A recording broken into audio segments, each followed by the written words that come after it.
Oi, boa tarde.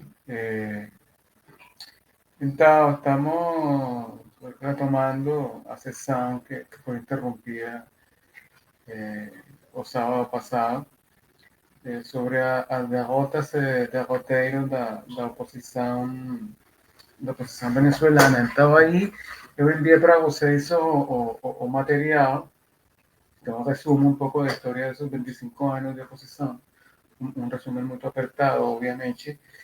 E agora vou apresentar simplesmente a periodização e as características dos períodos em que podemos dividir essa história desses 25 anos de oposição. Ali vamos também repassar um pouco os antecedentes, como foi que essa oposição chegou a ser, quais foram suas condições iniciais, né?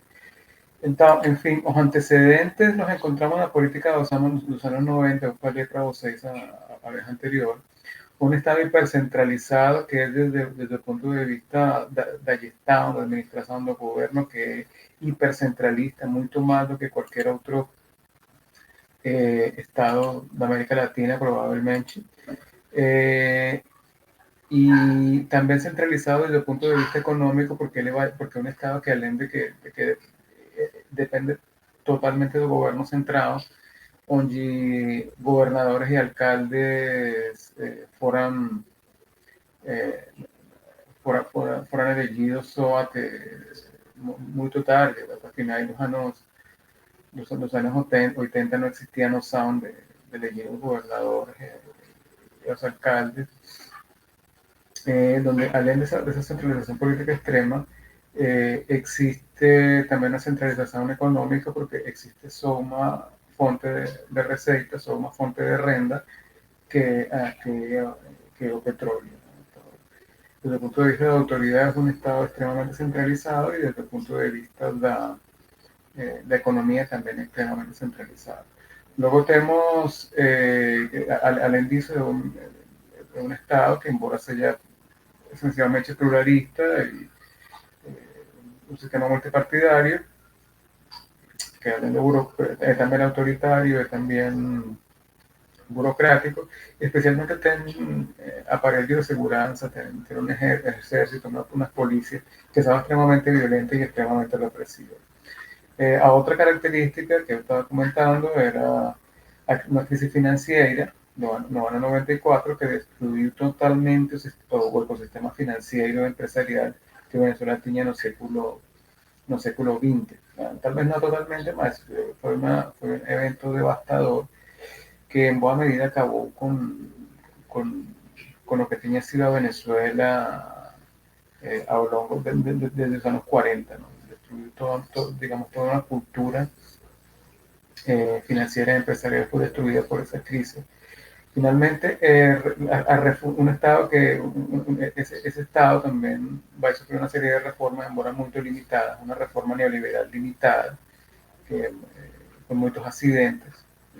Primero desde o ano 89 e logo depois do ano 95, mas também uma reforma do Estado extremamente limitada que faz que esse Estado seja muito atrasado institucionalmente, muito atrasado em termos de tecnologias políticas e um Estado que fundamentalmente tem um desenho institucional que é dos anos 60. E comparado com países com os países vizinhos da Venezuela, era evidentemente totalmente anacrónico, ¿no? Comparado con las constituciones que en el momento tenían, por ejemplo, Colombia y Brasil, era un estado totalmente atrasado, por ejemplo. No tenía realmente municipalismo, se podían elegir los alcaldes, no tenían mucha autonomía, no tenían muchos recursos, o sea, un municipio no existe con esa dimensión que existe aquí en Brasil, que existe inclusive en la Colombia o en los países de América Latina. No existía una defensoría del povo, no existían cuerpos de policías profesionales, no existían tribunales independientes. Estaba un atraso institucional muy grande, que nada es parte del discurso de los políticos, porque los políticos en la época están preocupados íntegramente una reforma económica. Para él esa reforma institucional ya fue completada con la elección popular de alcaldes y gobernadores. Para él esa era toda a reforma democrática que o país precisava. Então, a questão da participação cidadã está totalmente fora do escopo das preocupações da classe política da época. ¿No? Então, aí, desde o ponto de vista do ecossistema político, que é o que temos? Temos movimientos de clase media reclamando autonomía y participación ciudadana, movimientos vicinais, pero son movimientos que también tienen un carácter clasista muy fuerte, porque, digamos, la clase media con ese discurso paranoico, fóbico respecto al pobre, más también la clase media reclamando poder, participación, autonomía en el ámbito urbano. Tenemos esa ambigüedad, tenemos la reclamación de participación política, de poder político, unida a un discurso clasista extremadamente fuerte,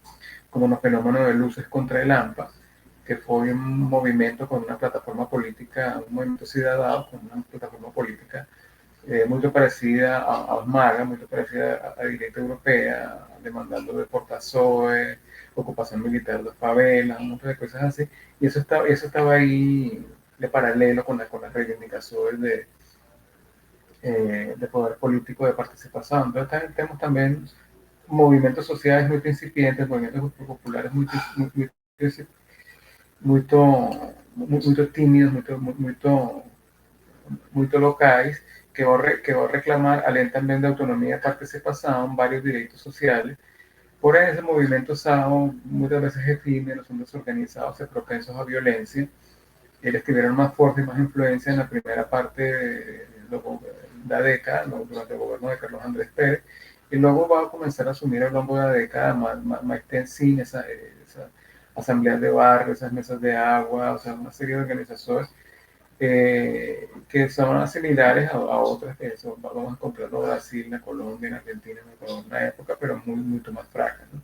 Todo eso en el contexto de una cultura patrimonialista y clientelista con definiciones mínimas de democracia. Esto es una cultura donde se asume generalmente que democracia es simplemente elegir un representante, como que ciudadano de una crianza, que, que vaya a elegir un país por 5 años o por 3 años, y ese país va a representar a él. Entonces, fundamentalmente, dentro de ese consenso de clase política de que la democracia es mínima, que la democracia no vaya al ende de elegir otros representantes, digamos, esos reclamos participativos de sectores diferentes que noten mucha fuerza y que no están articulados entre ellos, va a definir, digamos, otro fondo de los años 90, que es la política en la cual va a emerger Hugo Chávez. ¿No?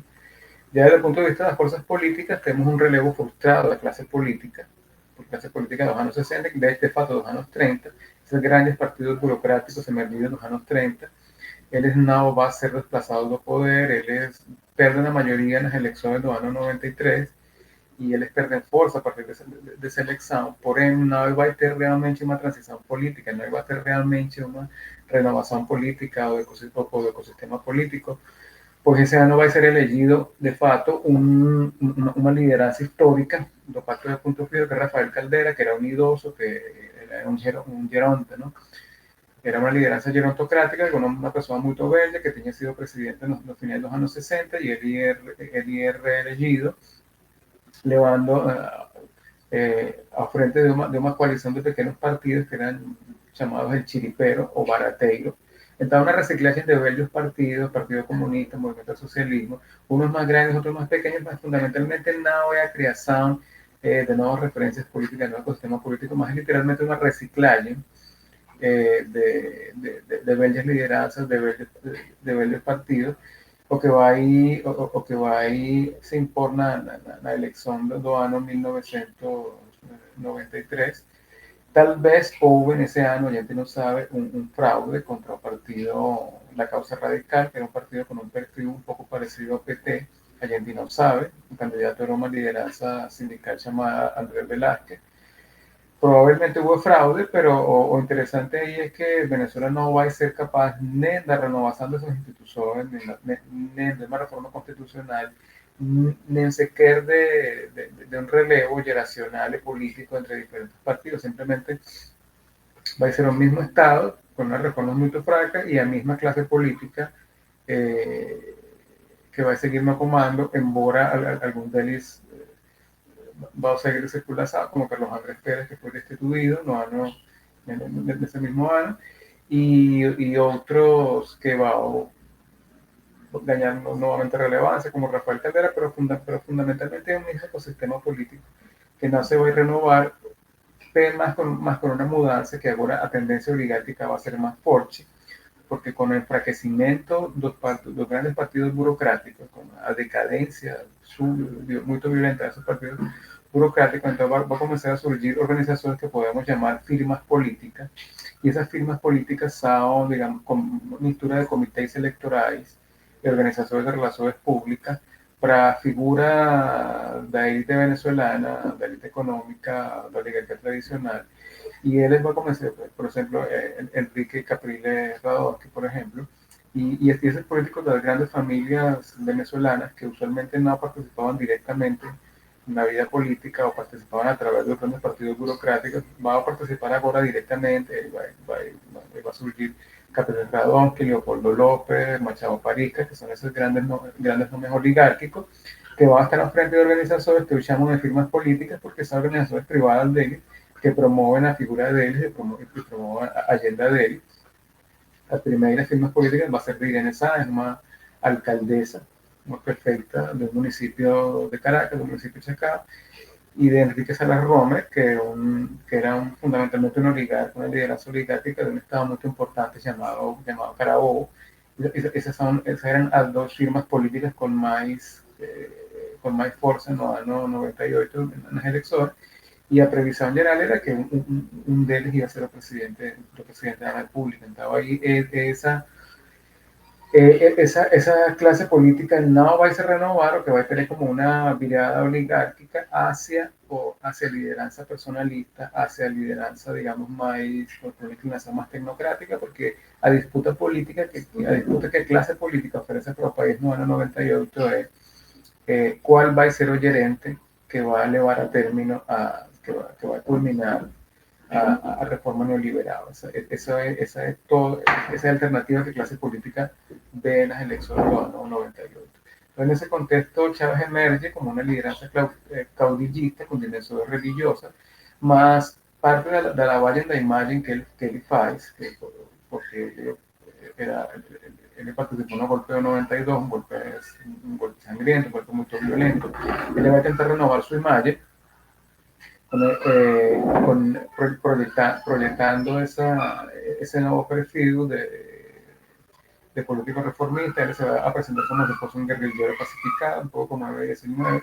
Él se va a presentar como una lideranza popular, un poco como Lula, y él iba a, digamos, intentar misturar esos mensajes en M19, esos mensajes en PT, para renovar su imagen y ofrecer una cosa totalmente, una imagen que un poco portoalegrista, ¿no? O sea, la democracia participativa y tal, para él renovar su liderazgo y fundamentalmente eh, ofrecer una alternativa real a porque los políticos venezolanos no eran, digamos, por ejemplo, como Antanas Mocos, una Colombia que por un lado tenía esa dimensión de reforma neoliberal, económica, burocrática, más por otro lado también tenía un discurso de participación ciudadana, de renovación política. Los políticos venezolanos simplemente hablaban de reforma económica.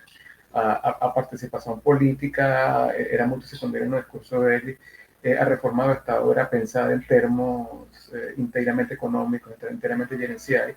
Então, a gente no tem na Venezuela, digamos, esa geración de reformadores que aparecen, por ejemplo, en la política colombiana. Entonces Chávez va a tentar ocupar ese lugar y ocupar ese lugar renovar un poco su imagen. Então aí o que vai acontecer nesse momento é que, como todo mundo sabe, os residuos da velha classe política, as firmas políticas colapsan diante da liderança do Chávez, que inclusive antes de ganhar as eleições já é a figura política mais poderosa do país. ¿Por quê? Porque obviamente tiene un following muy grande, o sea, él es una lideranza carismática que tiene muchos seguidores, cosa que era no en Venezuela de la época, hace mucho tiempo sin lideranzas caudillistas con esas características.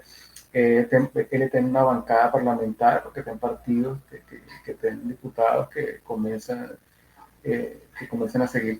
a seguirlo a él y digamos que entran que estaban subsumidos no movimento direto. Era un cara que ya tem representação parlamentar, embora ainda não ganhou as eleições, é um cara que tem seguidores dentro das Fuerzas Armadas, es una persona extremadamente poderosa, inclusive antes de ganar las elecciones, y luego él gana las elecciones con toda comodidad. Ahí a partir de ese ven otro episodio interesante que no tengo tiempo de preparar aquí, que es constituyente do ano 1999, que vai produzir uma constituição, que esse é o começo do desastre, uma constituição que é fundamentalmente muito incoerente, não muito bem concebida, que é fundamentalmente retórica, que é demagogia jurídica, mas enfim vai produzir no jeito do chavismo uma versão dessa renovação institucional que o país não conseguiu fazer nos anos 90, e é depois da Constituinte que se empieza a organizar essa oposição, a oposição ao chavismo, empieza a surgir o antichavismo, e essa história de uns 25 anos prácticamente la podemos dividir en 5 etapas, ¿no? Una primera etapa entre 99 y 2004, que es insurreccional, una etapa entre 2005 y 2013, que es una forma de cohabitación, muy problemática, más cohabitación de las principales figuras políticas con el chavismo, un periodo entre 2013 y 2020, con un periodo de ruptura y conflicto, 2020 y 2021, un periodo de mucha ruptura y conflicto, y un periodo entre 2021 y 2024, que es un ciclo electoral, que es un último ciclo electoral.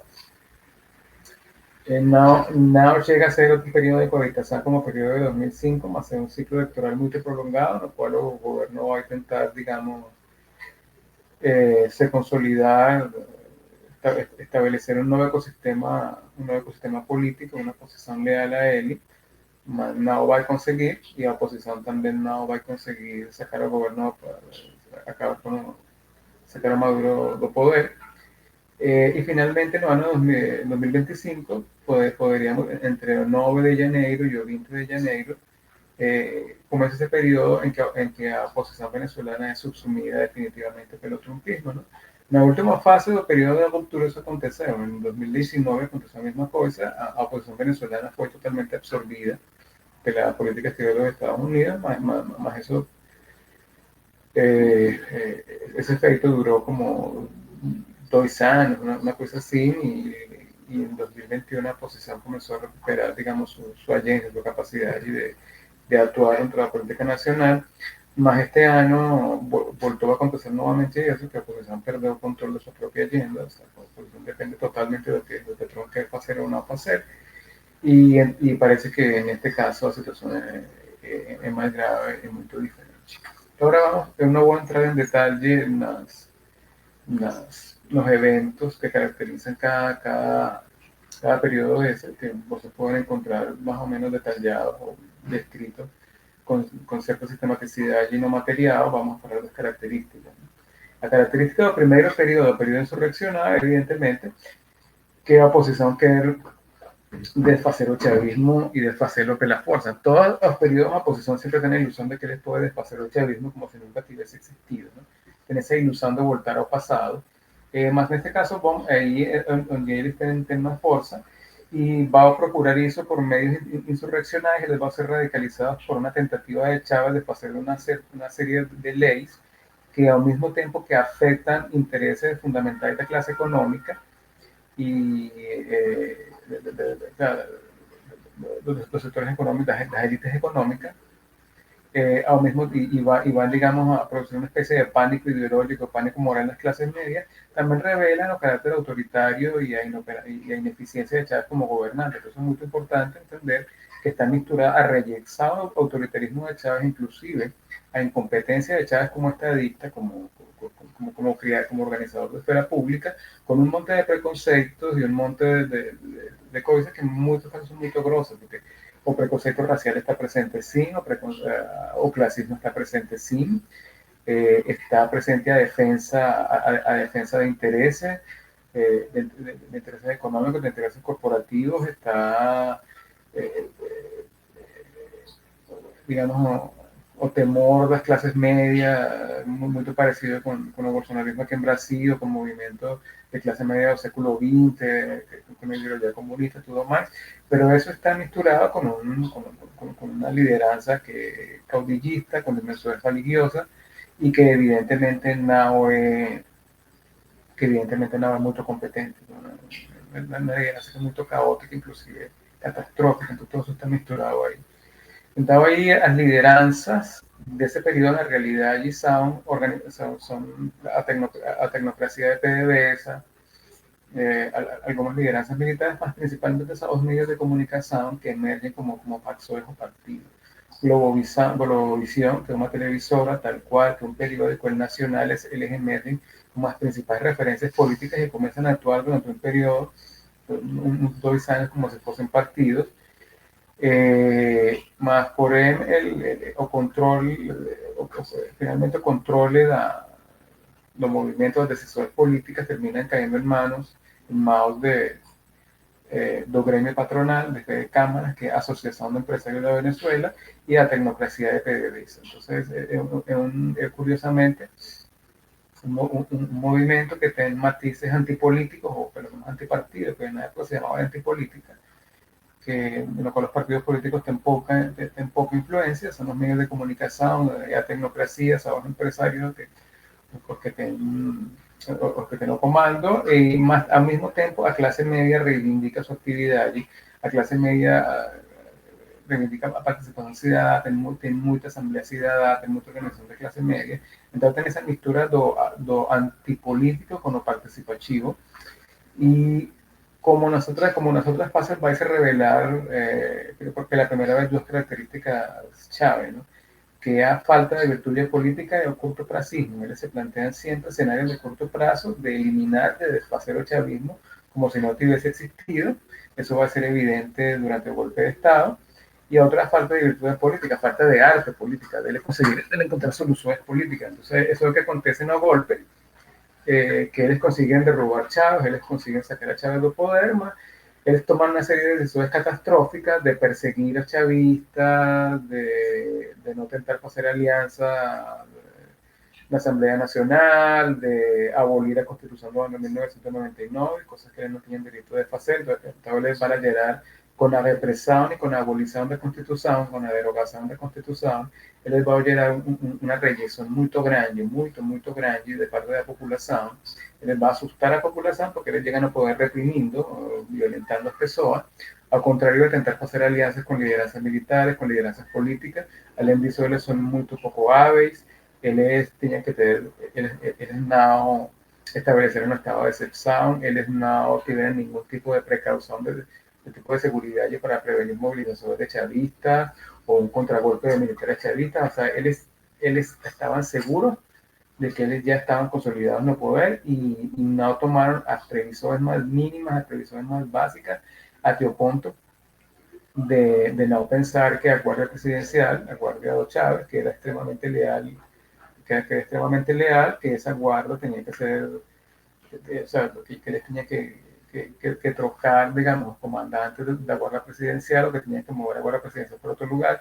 Ellos no tomaron las medidas más básicas para controlar el país. Entonces ahí es una demostración de una incompetencia muy grande de una liderança que não é antipolítica, mas é apolítica, que não tem noção nenhuma de estratégia política, que não tem noção nenhuma de como funciona a esfera pública, y demuestra su incompetencia en ese fracaso, en el primer golpe, y luego después agrega patronal, que va a ser la primera experiencia de utilizar economía como arma política, que ahí les va a acabar ainda más desprestigiados, ainda más despreciados por la población, creando las condiciones para que Chávez consiga triunfar no referendo revocatório do ano 2004, que essa é uma conjuntura muito importante, que é um acordo de Chávez com Carter. Chávez ya derrotó esas insurrecciones, Chávez ya derrotó a greve patronal, Chávez ya está aparellando Fuerzas Armadas, Chávez ya está aparellando a PDVSA, a Petrolera Estatal, y es lo que precisa ahora consolidar su triunfo, legitimándose, demostrando que él tiene a mayoría, porque él tenía perdido mucho apoyo en los años 2001, 2002, y él comenzó a recuperar ese apoyo, en parte pelos erros terribles da oposição, mas também por políticas novas muito inovadoras, como as MISOE, ¿no?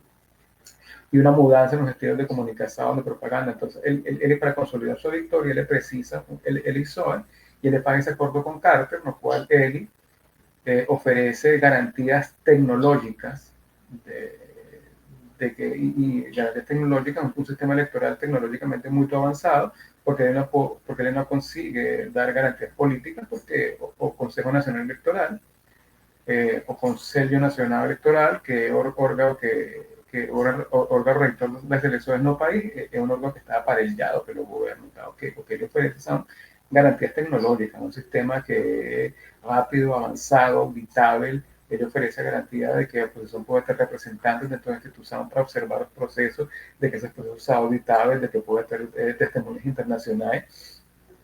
Y então aí a oposição aceita y entran para el referendo revocatorio, que les va a perder.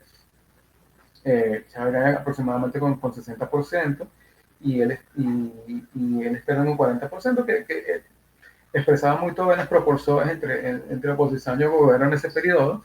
Y oposición, evidentemente, que siempre muy poco realista, muy poco infantil, una decisión en la cual fue muy importante María Corina Machado, ellos deciden que eso fue un fraude. Evidentemente, Carter reconoce esa elección porque eso fue muy bien monitoreado, y no tenía nada extraño Chávez triunfar en ese revocatorio. Apostó os reos da oposición, en fin, la oposición decidió que eso no era real, decidieron que eso tenía sido un fraude, y a consecuencia de eso, ellos llegan al siguiente periodo, que es el periodo de cohabitación, decidiendo se absterna a las parlamentarias de 2005, cual es una de las decisiones más catastrófica la política venezolana, porque ese era un periodo en que el chavismo estaba comenzando a capturar el Estado, a parellar el Estado, y a él ceder el poder legislativo fundamentalmente no tenía ningún tipo de herramienta, de mecanismo para impedir que el chavismo capturase el Estado. Entonces es una decisión con consecuencias con consecuencias catastróficas, ¿no? Porém, esa abstención, que curiosamente es el único episodio de abstención en ese periodo, porque la oposición tenía participado en las elecciones regionales del año 2004, ganando sus dos gobernaciones, embora gobernaciones muy importantes, los estados más poblados del país, el estado Miranda y el estado Zulia.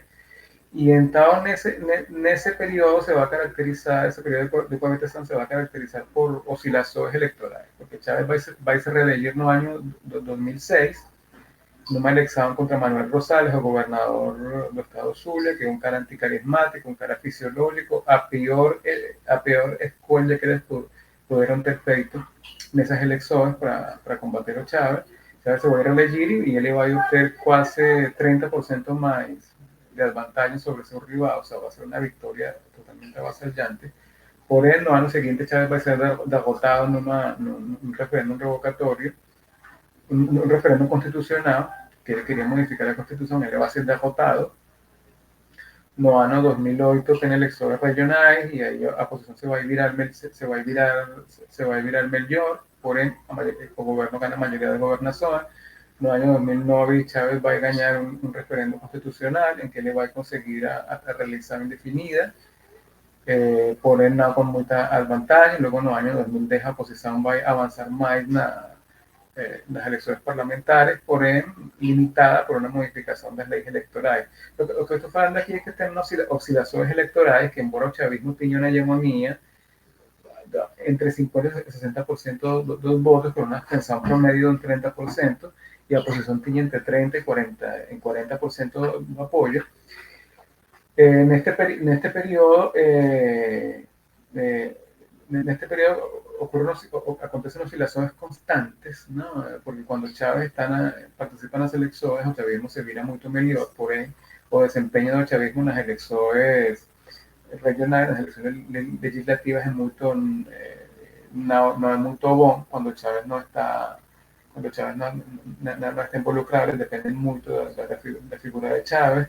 La oposición te engaña, la oposición te avance, o chavismo sufre de derrotas mucho, porque a derrota do ano 2007 fue una derrota muy fuerte. Então, bom, as características desse período, então, são, bom, a primeira que Chávez alcanza ese auge electoral no ano 2006 y luego comienza a recuar lentamente, le comienza a perder apoyo al punto que no ano 2012, cuando él se consigue reelegir, ya no va a ser con una desventaja de casi 30%. No ano 2006 a desvantagem dele sobre Rosales era como 26%, uma coisa assim muito, muito grande. No ano 2012, sua desvantagem sobre Enrique Capriles vai ser apenas 11%, ou seja, que tem uma erosão de su liderazgo. Entonces, ese periodo se caracteriza por esa curva de apoyo Chad que llega a su auge y luego comienza a decaer. Por ahí comienza un periodo de coexistencia entre las firmas políticas, las principales firmas políticas, y con el chavismo, eles obtén gobernación, eles obtén en 2010 posiciones en el poder legislativo. En medio de esa coexistencia, a corrupción vira un fato transversal a todo espectro político. Todos los partidos están involucrados en los escándalos de Odebrecht y de Derwick.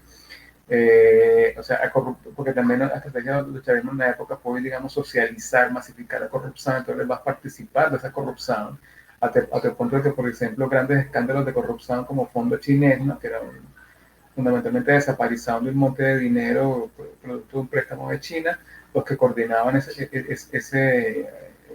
gestionaban ese fondo eran de primera justicia, un partido de centro derecha, no era chavista. La oposición va a participar, aunque no va a participar del poder político, va a participar sin de esa corrupción masificada, socializada, y se van a beneficiar también las firmas políticas a oposición con las limitaciones a crear el registro de nuevos partidos y con la interdicción de candidaturas. Los primeros candidatos inhabilitados, interditados en 2008 estaban Leopoldo López, que hubiese sido probablemente o presidente de Venezuela en condiciones normales, y seguramente hubiese derrotado a Chávez o en 2012 o en 2018, mas él es interditado tempranamente en el año 2008, Enrique Mendoza, un ex gobernador de Miranda, también interditado, y se faz más y más difícil registrar nuevos partidos. Entonces eso es muy interesante porque las firmas políticas tradicionales o más fuertes vai se beneficiar disso por uma razão muito simples. Porque na polarização política você não tem que ser bom político, não tem que ser bom orador, não tem que ser bom administrador, não tem que ser bom em nada. Você simplesmente tem um mercado cautivo de votos pelo fato de não ser chavista.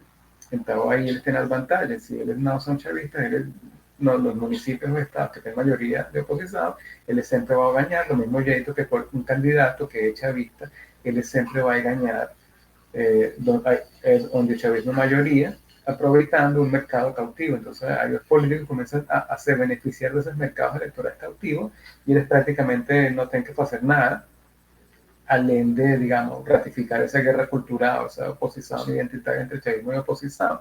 Entonces, le da una degradación muy grande de virtud política, de habilidad y política, porque el político ya tiene su trabajo feito. Além disso, los políticos de oposición no tienen muchos problemas con la inhabilitación de sus compañeros de oposición, porque eso es competencia que es eliminada. O sea, no hubo muchas protestas con la interdicción, con la inhabilitación de Leopoldo López, porque Leopoldo López era un rival para muchas figuras de oposición. Estaba ahí ese carácter plebiscitario de las elecciones y esas limitaciones a participación política comienzan a beneficiar, digamos, a élites, ¿no?, organizadas en las firmas políticas, ¿no? Ese mismo periodo surge en forma bastante radical de activismo en el movimiento estudiantil alrededor de las protestas pela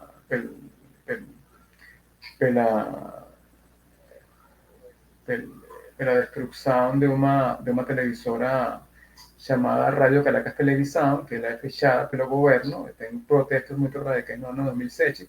Ahí aparece una nueva generación de lideranzas, la mayoría de derecha, centro-derecha, no todas, pero son lideranzas jóvenes que ellas deberían haber sido las lideranzas alternativas de la oposición, más mismo como clase política punto fijista.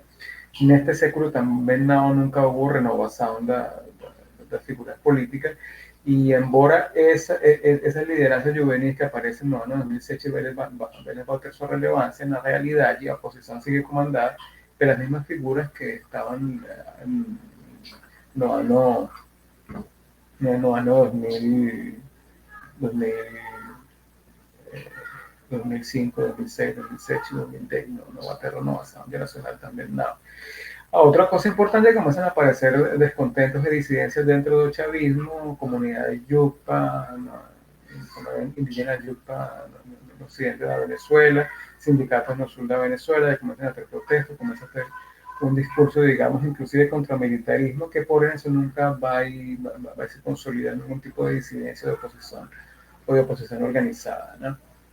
Entonces ahí llegamos al periodo de ruptura que es 2013-2020 y en ese periodo comienza precisamente con la muerte de Chávez, ya queda dos presos de petróleo, entonces a dos grandes pilares, los fundamentos del chavismo, que son o alto precio do petróleo e a liderança carismática de Chávez, eles desaparecem, eles sumem, e as condições mudam radicalmente. Se produz de fato uma transição política que, porém, não era a transição política com a qual a oposição estava fantaseando. E então aí começa esse novo período, ese nuevo periodo, ese nuevo periodo que va a ser un periodo extremadamente conflictivo y un periodo en el cual Venezuela toma esa gran relevancia, ¿no?, en el debate político internacional. Entonces creo que acontece primero que la oposición se masifica de vida social, ¿no? Maduro se consigue reelegir en el año 2013, embora con muy poca ventaja. La gente de facto no sabe si hubo alguna forma de fraude en esa elección, mas o fato es que ya con Maduro no poderse, con Chávez muerto y con los precios del petróleo en queda y con el colapso logístico institucional avanzando, la oposición al gobierno vira masiva.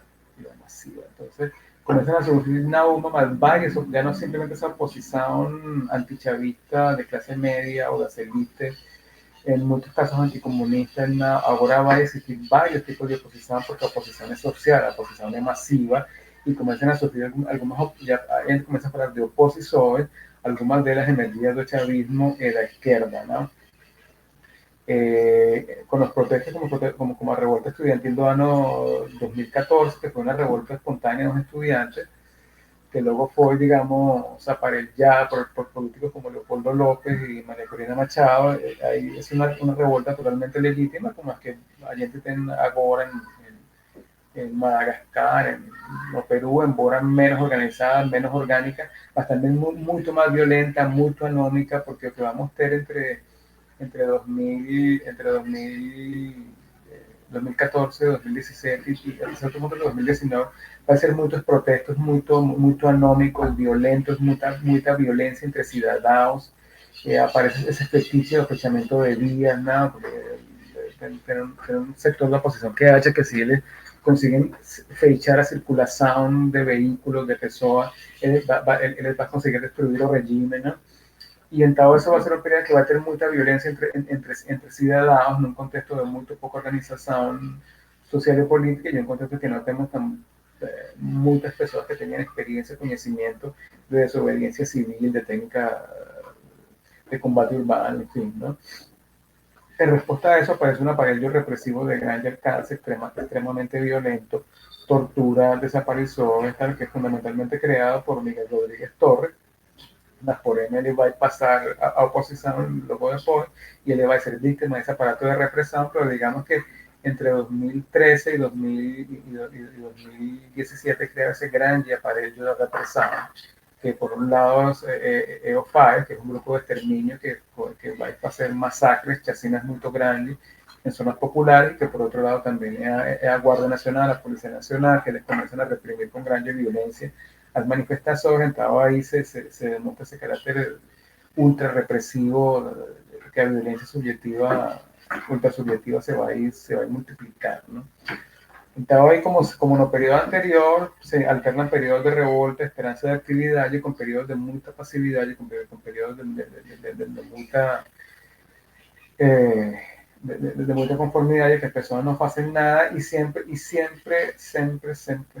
los políticos de oposición van a colocar a coyuntura en términos de cortoplacista. Les nunca va a hacer estrategias de largo plazo, siempre estrategias de corto plazo, ¿no? Entonces, Então, esse, esse período, esse período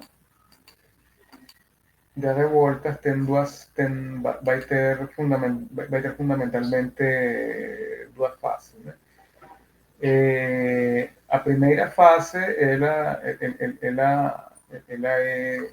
com a revolta do ano 2014, a revolta que foi no 2014, logo depois no ano seguinte tem as eleições do ano 2015, as eleições parlamentares que são muito importantes porque a oposição se consegue organizar, né? Se consigue articular bien para capturar el enorme descontento que existe en el país y obtener una mayoría abrumadora enorme en el poder legislativo, no cual, o cual va a hacer que el gobierno fundamentalmente escolhe o caminho da ditadura. Então, aí entre dezembro de 2015 e abril de 2017, uma série de decretos, de oficinas de decisores do Poder Ejecutivo y el Supremo Tribunal, controlado por el Ejecutivo, va a construir, digamos, o arcabouço da dictadura venezolana, ¿no? Que quitar poderes à Asamblea Nacional, dar poderes federales ao presidente, autorizar o uso de armas de fuego en manifestaciones públicas, toda una pared institucional que va a permitir al gobierno tomar, digamos, a suma do poder público, ¿no? Un poder absoluto, a suspensando do poco que ficaba da orden constitucional.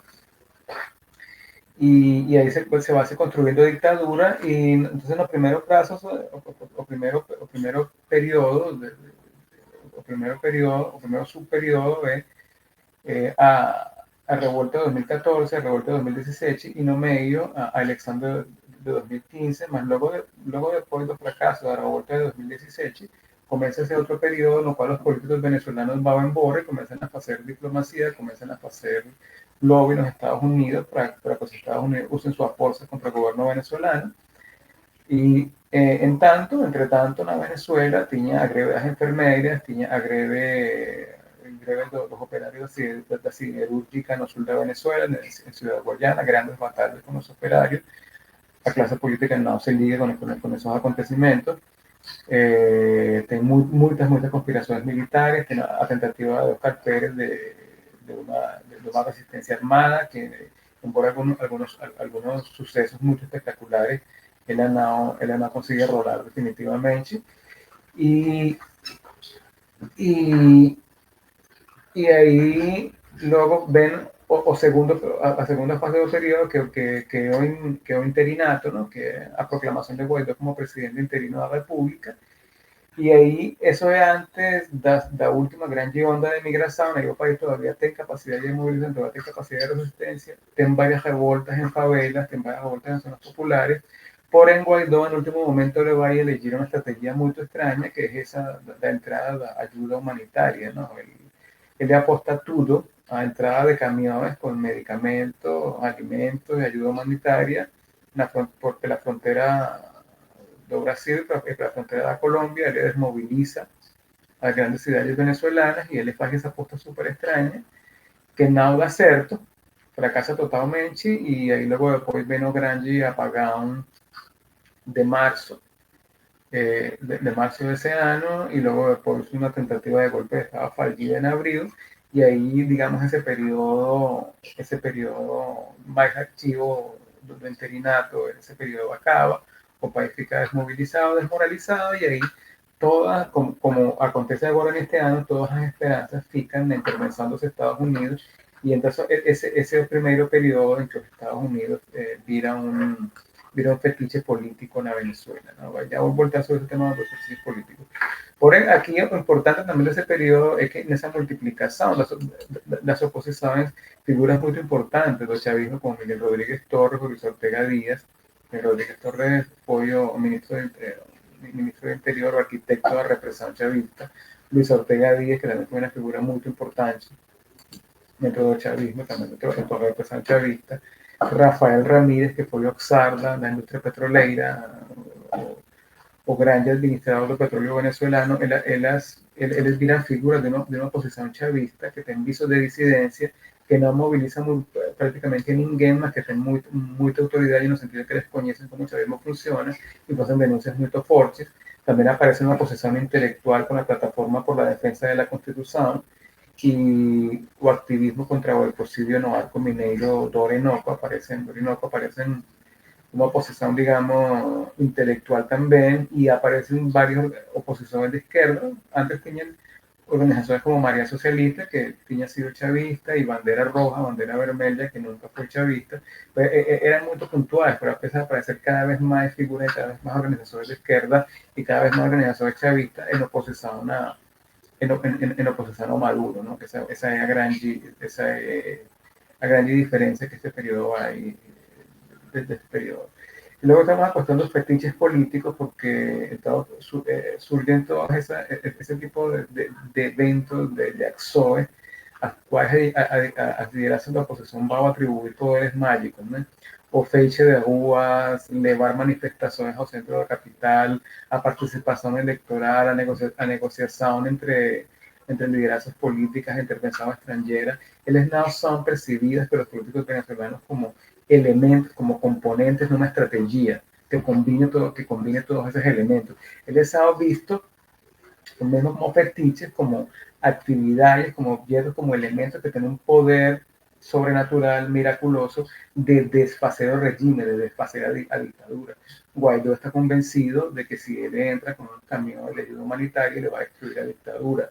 Otros están convencidos de que si ellos consiguen negociar con los gobiernos una nueva repartición de poder, a dictadura vaya a acabar. Otros se convencen de que si les mantienen una rúa fechada, a dictadura va a caer. Entonces, digamos, esa incapacidad de pensar estratégicamente y esa creciente sensación de impotencia vaya alimentando, digamos, la existencia de esos fetiches políticos, ¿no? Entonces ahí entramos en la última fase, que es la fase de que podemos llamar do poder de voto. Y esa fase de poder de voto, bueno, como otras fases, es de una mudanza de coyuntura que tiene a ver con qué, con el agotamiento de los ciclos de interinato. El interinato ya pierde capacidad, y a partir de abril del año 2019, de luchar por el poder. A partir de sanciones petrolíferas de los Estados Unidos en enero de 2019, los Estados Unidos vira a oposición. Entonces se puede decir que entre 2019 y 2020, por la primera vez, a oposición al chavismo ya no es venezolana, más el gobierno de los Estados Unidos.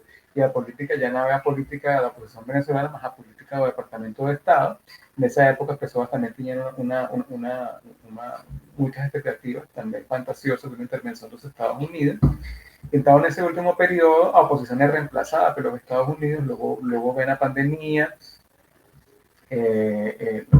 A pandemia, en ese periodo, curiosamente, Maduro consigue, utilizando a receitas a renda do tráfico de ouro y do contrabando de petróleo, embora Sansor, ele faz una reforma económica, ele vai dolarizar a economía y ele vai conseguir estabilizar un poco as coisas no contexto do que eu expliquei outro dia, que é a economía de bodegón, ¿no?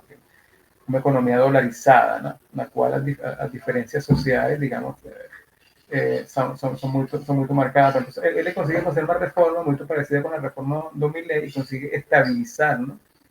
En esa coyuntura entre finales de 2019 y la pandemia, él curiosamente consigue aprovechar la pandemia para se fortalecer,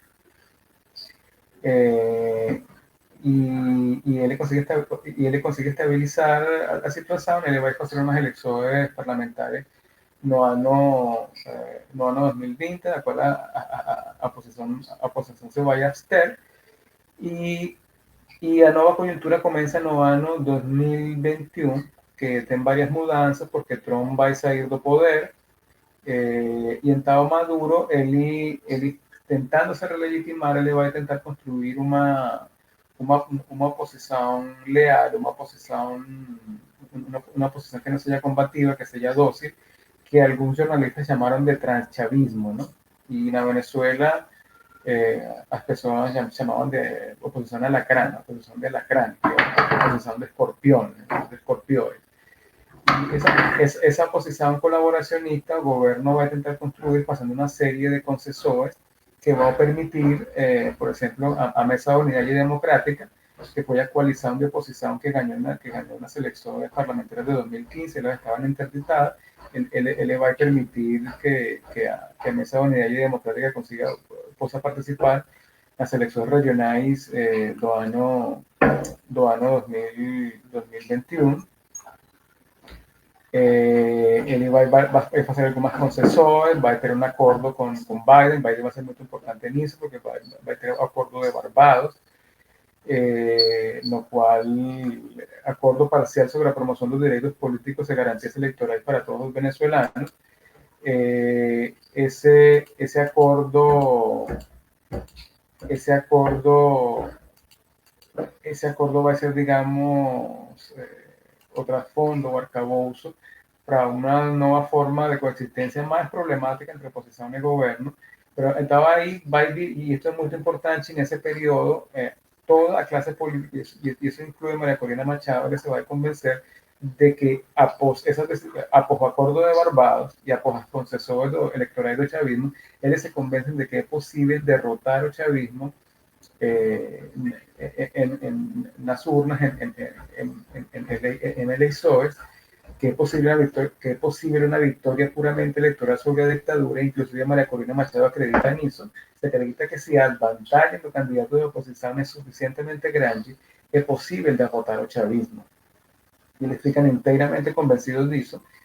Mesmo moderados, como llamados radicales, y estaba ahí a oposición creó una nueva alianza llamada Plataforma de la Unidad Democrática, que es exactamente la misma cosa que a Mesa de la Unidad Democrática, solo que en teoría más abierta a la Venezuela social, y también en realidad es la misma cosa, más él va a comenzar a organizar una primaria, porque ellos están convencidos de que si ellos elevan un candidato de oposición unificado para el año 2023, para el año 2024, les va a conseguir sacar o chavismo do poder. Então, aí o que acontece, e a história deste período é muito engraçada, porque finalmente a oposição logra, no jeito dele, com suas limitações, organizar essas eleições primárias em condições muito difíceis, sem o apoio do Consejo Nacional Eleitoral, pero de uma forma praticamente autônoma, mas a que se vai, mas eles deciden, precisamente para que eso tenga alguna legitimidad y permitir que participe María Corina Machado, que no es parte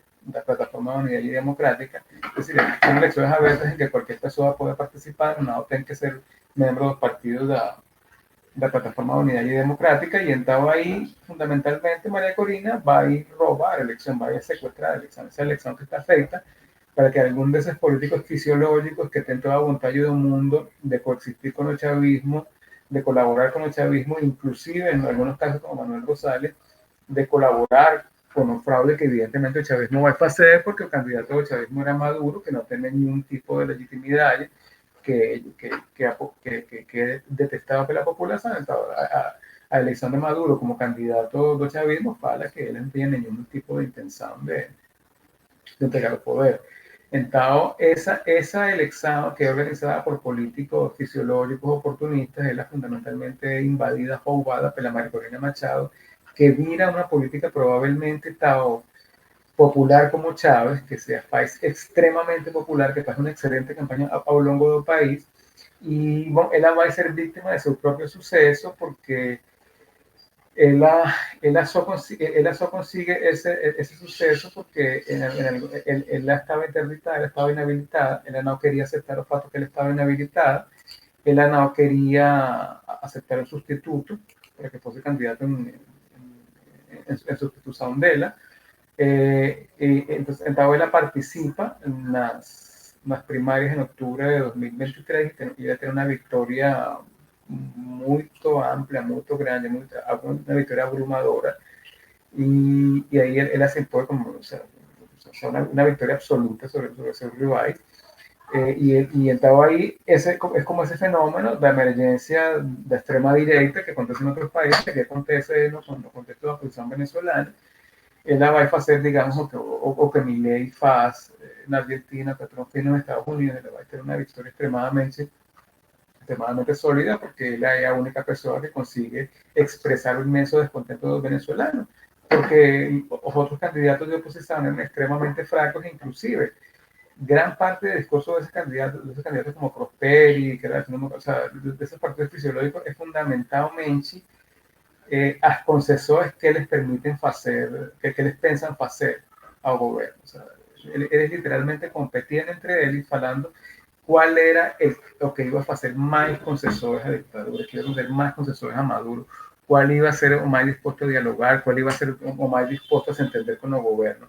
Evidentemente, esa actitud derrotista causó totalmente reyesao y enojo entre el venezolano común, y María Corina era persona que pasa a representar y a personificar a reyesao geral, a dictadura, y él va a hacer una campaña muy boa, só porque él en un momento muy raro de realismo político, porque él es totalmente antiidealista, él va a aceptar un sustituto y acepta que o diplomata Edmundo González Urrutia sea candidato en nombre de ella, después de que fue rejeitada una profesora llamada Corina Lloris.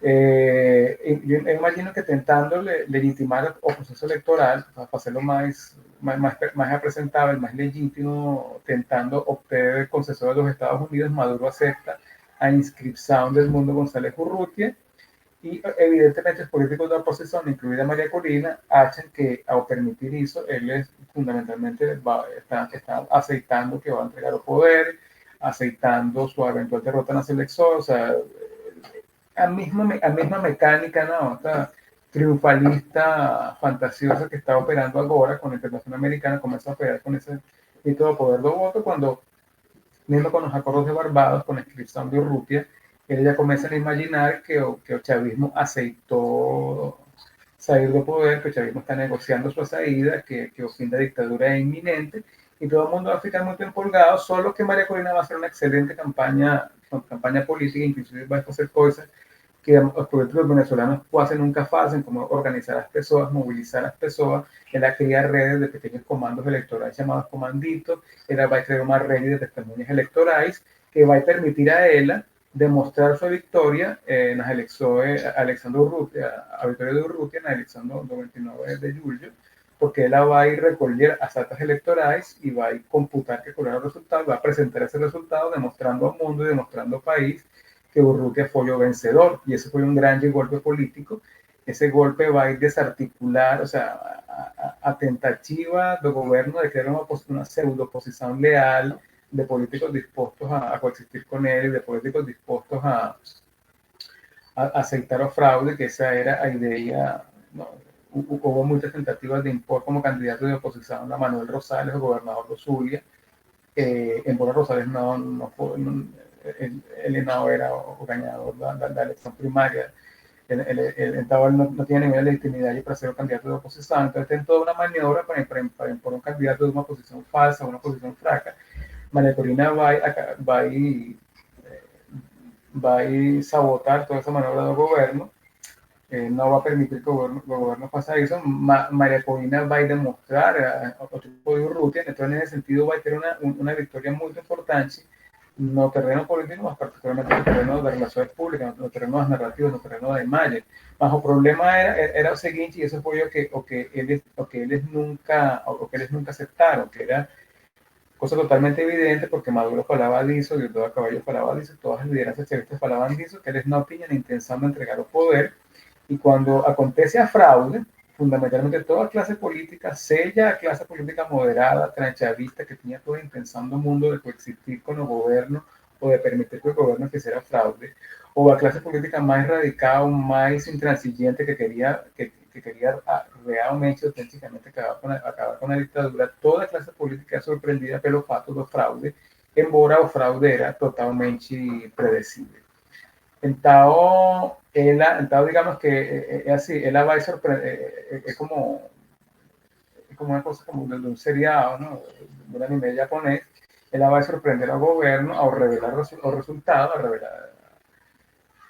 al recordar las actas, al revelar resultados de elecciones al mundo. Él le va a dar un golpe muy fuerte al gobierno, pero el gobierno va a dar un golpe muy fuerte a ella cuando el gobierno simplemente, cuando el Consejo Nacional Electoral va a dar un resultado absolutamente ficticio, en lo cual Maduro ganó las elecciones con más del 60% de los votos, y ellos no esperaban eso, ellos fican totalmente sorprendidas con los fraudes, las personas comunes, los habitantes de las comunidades, de favelas, los pobres, saben que hubo una revolta muy potente durante varios días, son salvajemente reprimidos, así como aconteció con las revoltas en apoyo de Guaidó, Nen María Corina, Nen González Urrutia reconocen esa revolta, Nen falan de eso, e fica totalmente, e depois do fraude, fica totalmente sem porque o que ficou claro para a gente é que o endgame, não, o final do jogo para Maria Corina era mostrar as atas eleitorais,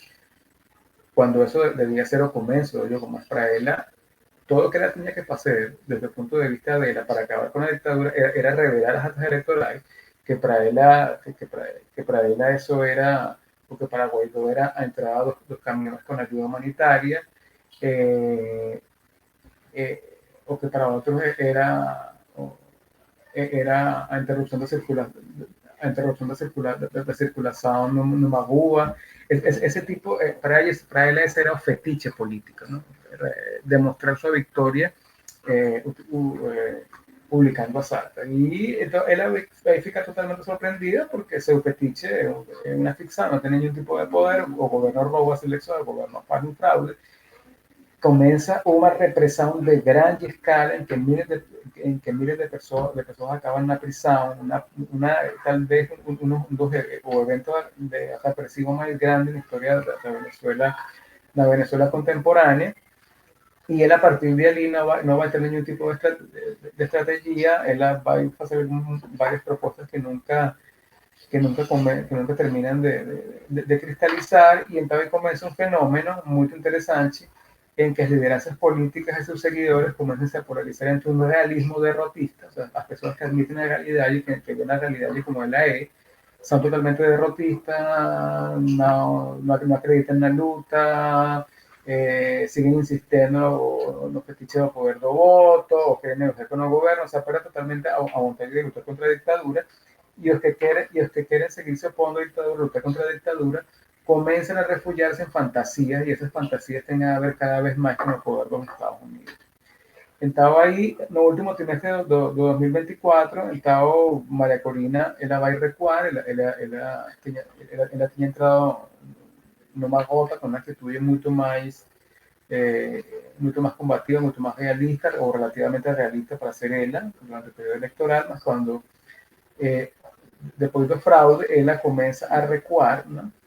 Y el discurso de ella vira cada vez más religioso, como una oración, ¿no? A los poderes de la comunidad internacional, ¿no?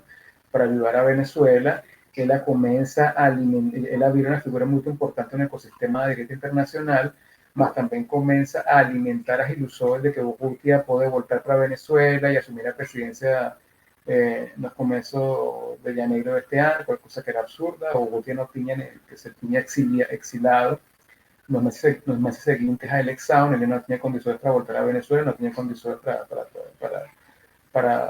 tomar la presidencia, seguramente como presidente, él alimenta esas ilusiones de una forma muy extraña, y en la medida en que se hace obvio que Trump va a ser presidente de los Estados Unidos, él comienza a ficar perdida en esa ilusión de que los Estados Unidos va a acabar con la dictadura, y que probablemente siempre fue el plano de él. Él probablemente pensaba que cuando él mostrase actas electorales y demostrase su victoria, que los Estados Unidos, los militares venezolanos iban a hacer alguna cosa para sacar a Maduro del poder. Y yo acho que na mente de él acha que él ya ganó, que él ya triunfó.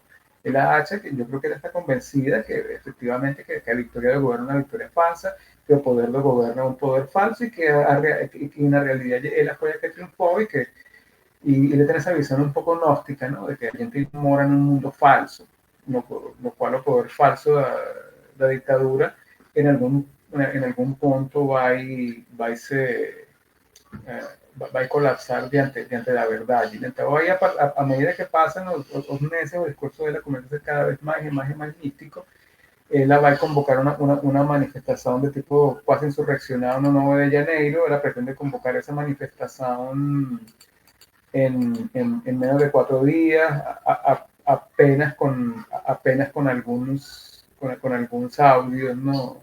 3, 4 audios, ¿no? Él pretende que organizar una movilización de carácter insurreccionado. Aparentemente él también pensaba que los militares iban a apoyar a él, pero lo que acontece en Janeiro, el 9 de Janeiro, es que, bueno, la manifestación no es muy grande, y él es secuestrada, aparentemente baten en él, humillan en él, luego liberan. Y a partir de ese momento, más una vez, como aconteció con el fracaso de Guaidó en abril los años 2019 con un golpe fallido, ¿sí? Con esa gafé, con ese fracaso, a oposición nuevamente perde totalmente agencia o poder de acción y ahí fica totalmente dependiente de la política de los Estados Unidos, ¿no? Então, aí estamos ya prisioneros de las oscilaciones de Trump, que en un primer momento parecía que iba a establecer un tipo de comercio de petróleo que de exportaciones con la dictadura, ¿no? Dictadura recibiendo deportados y enviando petróleo a los Estados Unidos. Aparentemente, la dictadura tiene excelentes relaciones con Richard Grenell, que es un representante de los sectores asfalteros, petroleros del sur de Texas. Entonces, durante mucho tiempo pareció, durante algunos meses pareció que Trump tenía a voluntad de coexistir con la dictadura, ¿no? Y luego parece que a facción de Marco Rubio consiguió su impor y entonces comenzó esa gran defensiva militar que nace tiene que ver con la Venezuela, que es una ofensiva contra todo Caribe, contra toda América Latina, que es parte de un teatro, ¿no? De presidente de guerra, ¿no? De una radicalización de él. Nada de que todo eso está feito para acabar con Maduro. La gente no sabe si él le va a abocar a Maduro. Pero su problema es que a partir de que comienza ese deslocamiento de esa flota para el Caribe, fundamentalmente la oposición acaba de desaparecer y esa oposición interna de los políticos que es absolutamente impotente, él la va a sumir en favor de esa oposición internacional de los Estados Unidos que tiene todo el poder del mundo para acabar con la dictadura, más que la gente no sabe si simplemente va a querer acabar con la dictadura, subir los costos económicos, militares de hacer eso, la gente no sabe. Dentro del país fican esas opositores residuales, opositores sindicales, movimientos de derechos humanos, que probablemente sea a forma de oposición más fuerte que existe en ese momento. Más por él, digamos, la iniciativa está más una vez en manos de los Estados Unidos. Estaba ahí, Sofica, ¿no? Porque me es un resumen muy interpretado que vos pueden encontrar un poco más desenvolvido no material y los activos que explica Caracas Crónica. Estaba ahí, Sofica, discutir cuáles son las características generales de esas oposiciones venezolanas de esos últimos 25 años, ¿no? Estaba ahí es una posición de políticos profesionales y propietarios de firmas políticas, conduciendo masas de seguidores a políticos. Entonces, son políticos profesionales que fundamentalmente lo que les saben es se candidatar, que lo que comienzan son las elecciones, lo que comienzan son las negociaciones a política burocrática, pero son personas que no tienen ningún tipo de experiencia en desobediencia civil en organización, personas que no conciben ven o concepto de organización política que nada no sabe y nada para él es un problema, ni colocan un problema de crear un movimiento democrático.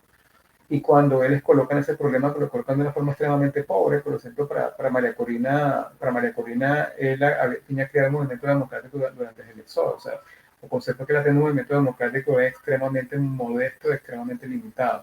Y los seguidores de él son masas de apolíticos que en realidad ya no entienden. O sea, y eso es muy común. La mayoría de las personas en Venezuela no entienden las mecánicas de poder, no entienden las mecánicas de política. O sea, la virtud de política es muy limitada. O sea, otra característica, se alternan ciclos de desmovilización total y movilización acelerada, con esa política maníaco-depresiva, que no ha pasado, todo el mundo estaba empolgado, optimista que la dictadura iba a acabar en 5 minutos, y cuando eso no aconteció, con una respuesta muy vigorosa en los días seguintes, más luego después, también por causa de la represión y también la decepción, de todo más, una desmovilización total, ¿no? Sempre a liderança vai colocar cenários de curto prazo, nunca propone otra cosa que no sea liderar ese escenario de corto plazo y siempre muchos implodios, ¿no? O sea, ellos no imaginan, nunca les consiguen ni imaginar ni encercar la complejidad de lo que puede ser el colapso de un régimen como este.